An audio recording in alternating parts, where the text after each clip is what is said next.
नमस्कार दोस्तों। आज डाइजेशन एंड एब्जॉर्प्शन के 20 नंबर के पार्ट में आज आप और हम लोग डाइजेस्टिव डिसऑर्डर पढ़ेंगे। तो डाइजेस्टिव डिसऑर्डर से क्या तात्पर्य है, यानी डाइजेशन से रिलेटेड जो डिसीज होती हैं वह आज आप और हम लोग इस पार्ट में स्टडी करेंगे। तो कौन कौन सी डिसऑर्डर हो सकते हैं, किस प्रकार से होते, किन कारणों से होते हैं, इनकी स्टडी इस पार्ट में की जाएगी। तो सबसे पहला जो डिसऑर्डर है वह है IEM। इसका मतलब है इनबॉर्न एरर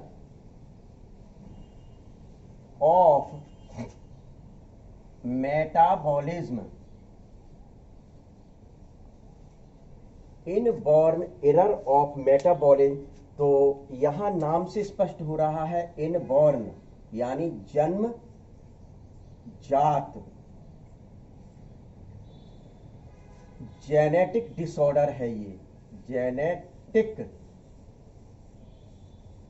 डिसऑर्डर है, यानी कि एक पीढ़ी से दूसरी पीढ़ी में पहुंच जाता है, एक जनरेशन से दूसरी जनरेशन में यह बीमारी पहुंचती है IEM। तो ये बीमारी क्यों होती है, कैसे होती है?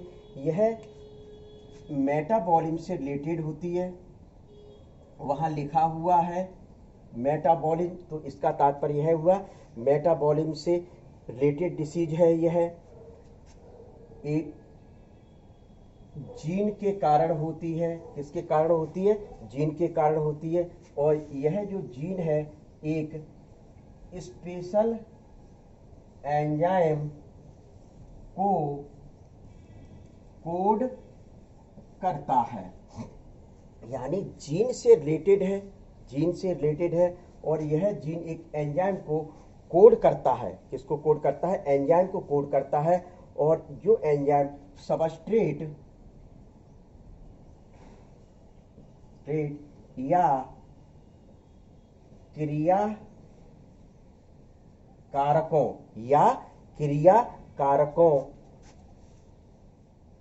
को अन्य प्रोडक्ट या उत्पाद में चेंज कर देता है। तो ये मतलब IEM है। अब इसकी कौन कौन से एग्जाम्पल आप दे सकते हो जो निम्न हैं, या ये जो निम्न है, तो नंबर 1 आप दे सकते हो कार्बोहाइड्रेट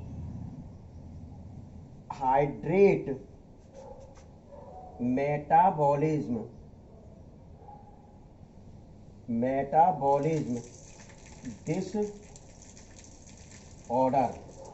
डिसऑर्डर। तो ये कार्बोहाइड्रेट मेटाबॉलिज्म डिसऑर्डर है। तो इसका कौन सा एग्जाम्पल ले सकते हैं आप? इसमें एग्जाम्पल क्या बता सकते हैं? Glycogen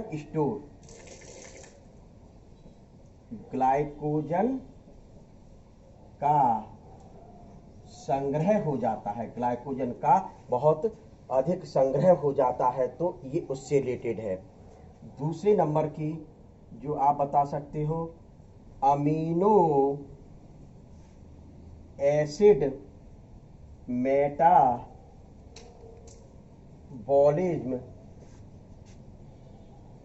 disorder. तो अमीनो एसिड मेटाबॉलिज्म डिसऑर्डर जो है, तो इसके अंतर्गत कौन सा एग्जाम्पल आप बता सकते हैं? क्या कौन सा एग्जाम्पल बता सकते हैं? Phenyl ketonuria.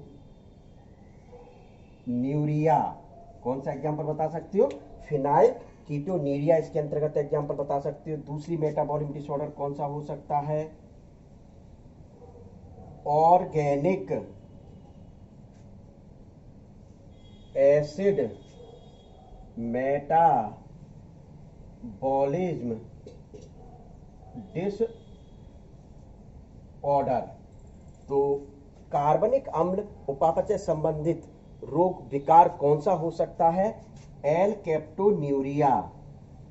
एल कैप्टोन्यूरिया। ये जो मैंने आपको इसमें एग्जाम्पल लिए हैं क्या, जैसे ग्लाइकोजन का संग्रह है, दूसरा एग्जाम्पल फ्लाइल कीटोन्यूरिया डिसऑर्डर और तीसरा एल कैप्टोन्यूरिया। तो ये जो है आईईएम के अंतर्गत आने वाले डिसऑर्डर हैं, अर्थात जनरेशन टू जनरेशन ये बीमारियां या विकार या डिसऑर्डर ट्रांसफर होते रहते हैं।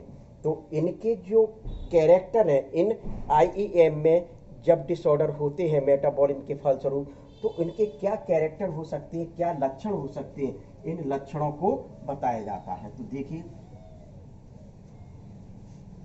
कौन कौन से लक्षण आप बता सकते हैं, कैरेक्टर आईईएम के, या फिर क्या लिखते हैं लक्षण। तो देखिए, तो सबसे पहला जो लक्षण है वृद्धि रुक जाना, यानी कि ग्रोथ रुक जाती है, क्या ग्रोथ रुक जाती है, क्लियर। दूसरा, जब ग्रोथ रुकेगी तो वजन जो होता है वह कैसा हो जाता है, वजन कम हो जाता है, क्या वजन मुख्य रूप से कम हो जाता है। और तीसरा बता सकते हैं स्किन यानी त्वचा में स्पॉट पर उत्पन्न हो जाते, चकते जिनको कहते हैं, चकते उत्पन्न हो जाते हैं। और साथ ही साथ त्वचा का जो रंग होता है वह रंग असामान्य, क्या रंग कैसा हो जाता है, असामान्य मुख्य रूप से हो जाता है। और आपका फोर्थ, अंधापन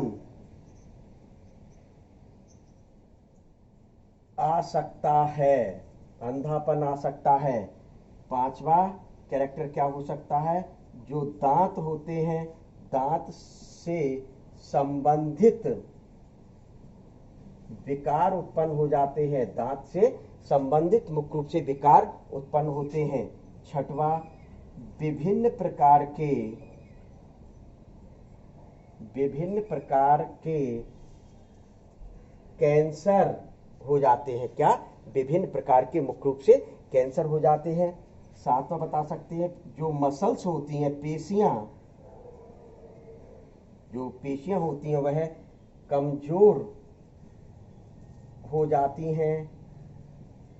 और भी बता सकते हैं आप, आएगा भी तो 8 में, जॉइंट्स में जो जॉइंट्स होते हैं यानी जोड़ों में दर्द होने लगता है, क्या जोड़ों में मुख्य रूप से क्या होने लगता है, दर्द होने लगता है। फिर बता सकते हैं अगला 9 नंबर का, मूत्र अधिक, क्या मूत्र अधिक त्यागा जाता है, मूत्र का अधिक त्यागना, ये बता सकते हैं। 10th में बता सकते हैं जो लिवर होता है यकृत का आकार बड़ा हो जाता है, क्या लिवर का आकार कैसा हो जाता है, मुख्य रूप से बड़ा हो जाता है। और भी कैरेक्टर ले सकते हैं, डिहाइड्रेशन हो जाता है, मुख्य रूप से क्या हो जाता है, डिहाइड्रेशन हो जाता है। और पीलिया जॉइंडिस बीमारी हो जाती है, कौन सी बीमारी हो जाती है, पीलिया या जॉइंडिस बीमारी मुख्य रूप से हो जाती है। तो आईईएम में, IEM inborn error of metabolism के ये मुख्य रूप से आप क्या बता सकते हैं, कैरेक्टर बता सकते हैं। अब इसके बाद जो दूसरे नंबर की डिसीज आती है तो वह देखें,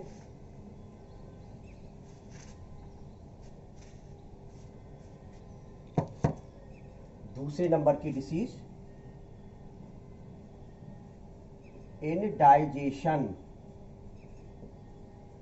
यानी इसको क्या कहा जाता है, अपच। बहुत कॉमन ये डिसऑर्डर है, आप लोगों ने मुख्य रूप से देखा होगा सामान्य तौर पर, भोजन का ना पचना, क्या इसमें क्या लिख सकते हैं, एक शब्द में लिख दूं, भोजन का ना पचना, यानी कि इस प्रकार की जो डिसीज होती है, डिसऑर्डर है, उसमें फूड का डाइजेशन नहीं होता है। क्या नहीं होता है? फूड का डाइजेशन नहीं होता है। फूड का डाइजेशन क्यों नहीं होता है? कभी कभार क्या होता है कि फूड को बहुत अधिक खा लिया जाए, फूड को बहुत अधिक फीड कर लिया जाए, या फिर किसी प्रकार का ऑयली मटेरियल बहुत अधिक ले लिया जाए, या गरिष्ठ भोजन को खा लिया जाए। क्या? गरिष्ठ भोजन को खा लिया जाए, तो उस दौरान मुख्य रूप से भोजन पच नहीं पाता है सही ढंग से, तो उस विकार को, उस डिसऑर्डर को क्या कह दिया जाता है? इनडाइजेशन। क्या कह दिया जाता है? इनडाइजेशन या अपच कहा जाता है। इसमें जो लक्षण उत्पन्न होते हैं, इसमें जो लक्षण उत्पन्न होते हैं, जैसे पेट में दर्द होने लगता है। क्या? पेट में मुख्य रूप से दर्द होने लगता है, मितली आती हैं, खट्टी डकारें आने लगती हैं। क्या? खट्टी डकारें आने लगती हैं। और जो स्टमच होता है, उस स्टमच में अपने आमाशय में जलन उत्पन्न होती है एवं गैस बनने लगती है। क्या बनने लगती है? गैस बनने लगती है। तो ये मतलब आप क्या बता सकते? इनडाइजेशन या अपच में। दूसरी जो बीमारी, तीसरे नंबर की जो बीमारी होती है, जिसको कब्ज क्या कहा जाता है? कब्ज या कॉन्स्टिपेशन कहा जाता है। कॉन्स्टिपेशन क्या कहा जाता है? कॉन्स्टिपेशन। ये क्या होता है? अपचित भोजन। इसमें क्या लिख दूं? अपचित भोजन या मल। मतलब अपचित भोजन को क्या कहा जाता है? अनडाइजेस्ट फूड मटेरियल। क्या? अनडाइजेस्ट, यहां लिख दूं मैं, अनडाइजेस्ट फूड, या फिर स्टूल। मल को क्या कह सकते हैं? स्टूल कहा जाता है। तो इससे अधिक जल का अवशोषण हो जाता है। अपचित भोजन या मल से अधिक वाटर यानी जल का अवशोषण, एब्जॉर्प्शन होना। क्या? अवशोषण यानी एब्जॉर्प्शन होना। तो कब्ज की स्थिति में जब आप और हम लोग फ्रेश होने जाते हैं, तो जो फीकल मटेरियल है वह बाहर निकलता है, तो टाइट निकलता है। एक तो बहुत टाइट होता है और निकलने में थोड़ा सा पेन का एहसास होता है, मुख्य रूप से दर्द होता है। क्या होता है? दर्द होता है। यह क्यों होता है? इसका क्या कारण है? कब्ज का या टाइट फीकल मटेरियल क्यों निकलता है? उसका सीधे सीधे रीजन है कि जो अपनी एलिमेंट्री कैनाल की जो आंत होती है, क्या आंत होती है, इंटेस्टाइन होती है, उसमें मुख्य रूप से क्रमान कुंचन गति, पेरिस्टाल्सिस मूवमेंट धीमी हो जाती है। तो यहां मैं लिख देता हूं,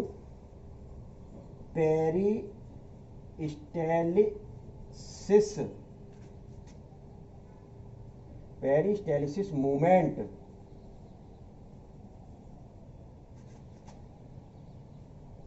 या पेरिस्टाल्सिस मूवमेंट का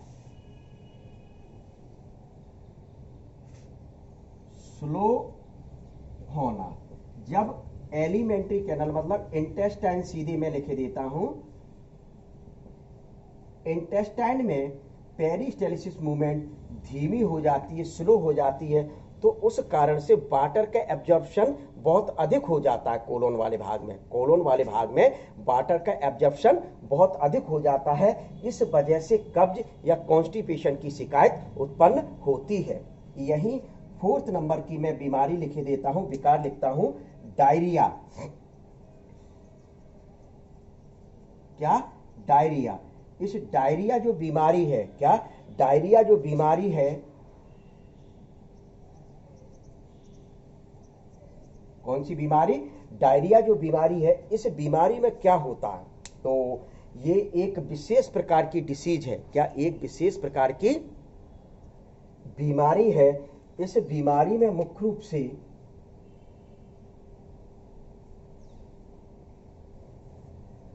इस बीमारी में दस्त लगते हैं, वह भी पतले पतले पानी जैसे। क्या? पतले पतले पानी जैसे मुख्य रूप से दस्त उत्पन्न होने लगते हैं। ये क्यों होता है? ये क्यों होता है?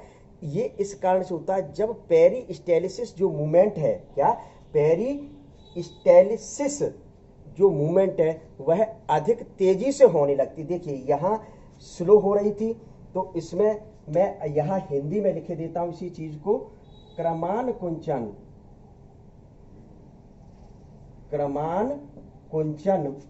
गति फास्ट होने लगती है, तेज होने लगती है।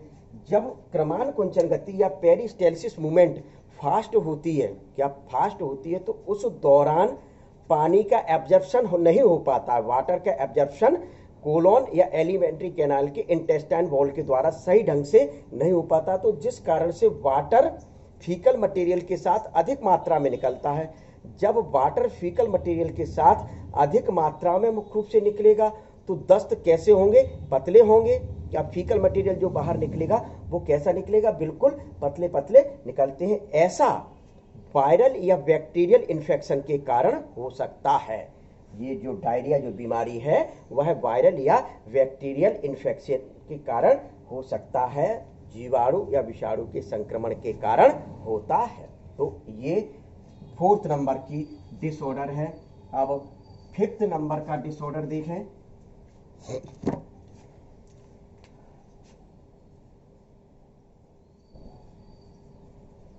पीलिया या जॉइंडिस, क्या इसको क्या कहा जाता है, जॉइंडिस के नाम से मुख्य रूप से जाना जाता है। ये क्यों होता है, ये क्यों होता है कि रुधिर में जब बिलरुबिन जो येलो कलर का होता है, कैसा होता है, येलो कलर का जो पिगमेंट्स है, यहां मैं लिख रहा हूं बिलरुबिन,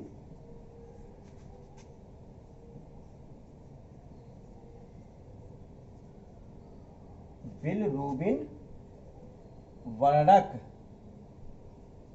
की मात्रा ब्लड में अधिक होना। बिलरुबिन जो येलो कलर का होता है, ये जो पिगमेंट है, क्या बिलरुबिन जो पिगमेंट है, यदि ब्लड में इसकी मात्रा अधिक हो जाए तो स्वाभाविक है अपना जो आई का जो व्हाइट कलर का पार्ट है वो येलो कलर का दिखाई देने लगता है।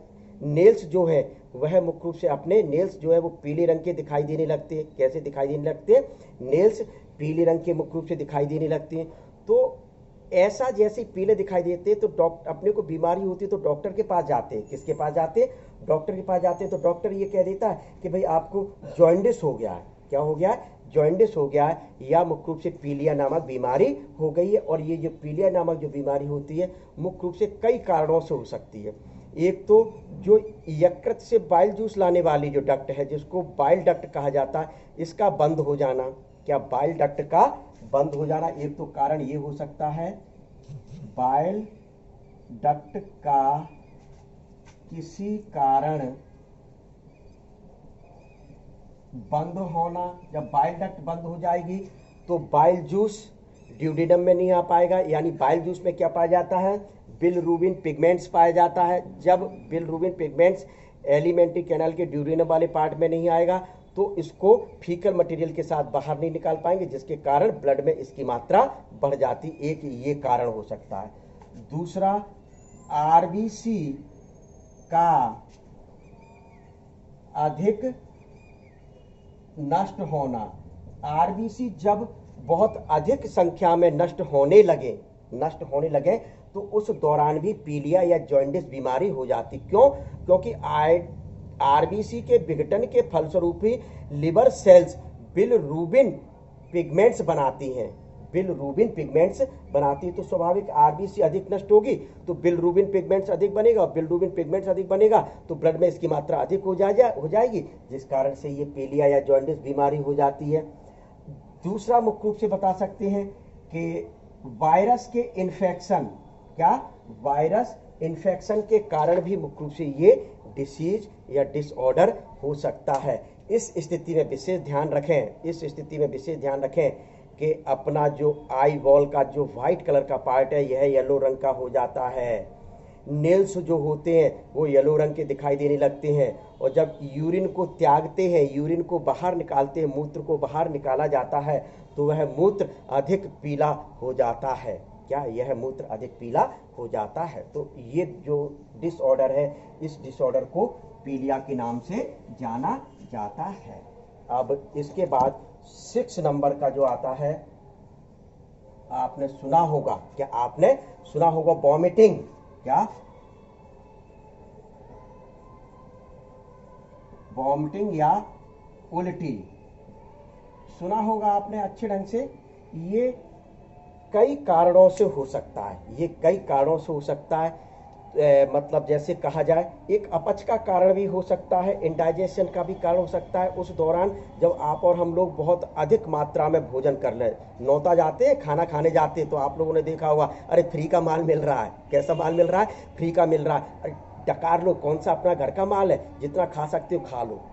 भाई आपने अधिक मात्रा में तो खा लिया, लेकिन इंडाइजेशन नहीं हुआ, इंडाइजेशन नहीं हुआ, इंडाइजेशन हो गया, अपच हो गया, मतलब फूड डाइजेस्ट नहीं हुआ, तो इंडाइजेशन जिसको कह दिया, अपच कह दिया। तो जिस कारण से मुख्य रूप से क्या होता है कि अपच के कारण उस मटेरियल को बाहर नाक और मुंह के द्वारा बहुत तेज मात्रा में निकालना, बाहरी तेजी से निकलना, तो उसी को क्या कहते हैं? वॉमिटिंग कहते हैं, उल्टी। गरिष्ठ भोजन का करना, गरिष्ठ भोजन का करना, या फिर इंडाइजेशन की स्थिति में मुख्य रूप से। फिर इसके बाद क्या जो गरिष्ठ भोजन किया उसके कारण भी हो गया, या फिर कोई इस प्रकार का केमिकल अपनी एलिमेंट्री कैनाल में पहुंच जाए, एलिमेंट्री कैनाल में पहुंच जाए, जिसको आप और हम लोगों के लिए हानिकारक है, तो इसको बाहर निकालना बहुत अति आवश्यक है। तो जिस कारण से मुंह और नाक से उस भोज्य पदार्थ के साथ उसको बाहर कर दिया जाता है, इसी को क्या कहा जाता है? वॉमिटिंग या उल्टी के नाम से जाना जाता है। विशेष ध्यान रखने, आमाशय भाग में जो भोजन उपस्थित है, इसी भोजन को किन्हीं कारणों से, या को केमिकल की उपस्थिति के कारण या गरिष्ठ भोजन के करने के कारण मुंह और नाक से तेजी से बाहर निकालना वॉमिटिंग या उल्टी कहलाती है। खाना विषाक्त हो, खाना पॉइजनस हो, फूड पॉइजनस स्थिति में भी मुख्य रूप से ये वॉमिटिंग या उल्टी की क्रिया होती है। क्या वॉमिटिंग या उल्टी की क्रिया होती है? यह आप टेंशन ना लें बिल्कुल भी। वॉमिटिंग क्रिया आप और हम लोगों के लिए एक प्रोटेक्टिव क्रिया है, सुरक्षात्मक क्रिया है। क्यों? क्योंकि ये वॉमिटिंग या उल्टी उसी स्थिति में होती है जब आप और हम लोग के लिए कोई हानिकारक पदार्थ अपने स्टमच वाले भाग में प्रवेश कर गया, उसको बाहर निकाला जाता है, बाहर निकाला जाता है। इस वजह से यह आप और हम लोगों के लिए ये एक प्रोटेक्टिव क्रिया है, सुरक्षात्मक क्रिया होती है। तो इस प्रकार से कुछ डाइजेस्टिव डिसऑर्डर थे। क्या बहुत ही महत्वपूर्ण टॉपिक था, ये बहुत ही महत्वपूर्ण टॉपिक था, क्योंकि इस टॉपिक में से बहुत ज्यादा क्वेश्चंस मुख्य रूप से 2 और 3 नंबर में बनते हैं। ठीक है।